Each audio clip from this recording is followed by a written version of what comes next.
wat gestrest uit. Ja, ik heb allemaal deadlines die ik moet halen en de online school, dat trekt me totaal niet, dus ik heb wel redelijk wat stress. Ja, hier in ieder geval de super van uit. Ik heb me daar net even niet verzinnen. Maar toch is het van een soort spa-dag. Ja, maar bij mij net naar buiten. Nee, maar dat is dan mooier. Thuis. Ah, dus mooi tussen is maar. Dit is Klaas. En dit is Bente. Door corona kunnen we de door natuurlijk. En daarom proberen we thuis maar de gekste dingen uit.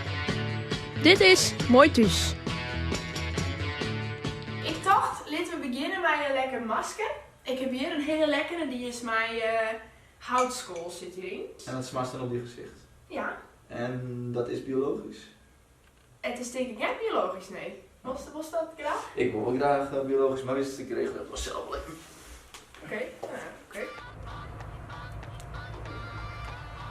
Allemaal leuk en aardig, maar volgens mij kies je gewoon een mooi masker van mij. Als je al die chemische band op je gezicht, dat ook niet hoor. Gewoon puur natuur.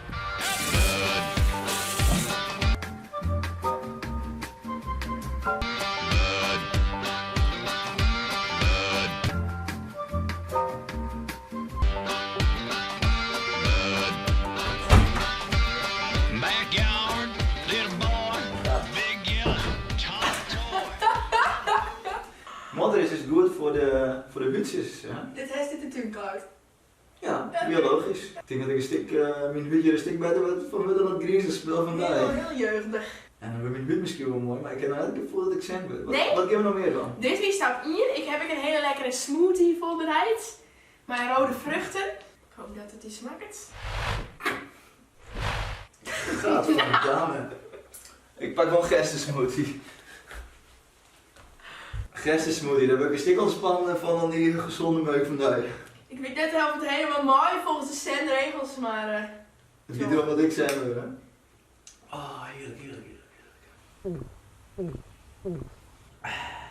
Ik ben eigenlijk wel Hassan. Is dit het dan of... Ik dacht, misschien is het leuk om uit te sluiten met een beetje meditatie. Ik heb nog komkommers voor op eigen. En dan gaan we even mediteren. Best. Nou Klaas, conclusie. Ik denk dat ik dit elke week één keer doe, dat ik over 6 maanden wel weer hier heb. Ik moet wel eerlijk zeggen dat ik wel extra zen ben willen door dat gerstensmoothie. Maar al met al, ja, ben ik wel redelijk zen inderdaad.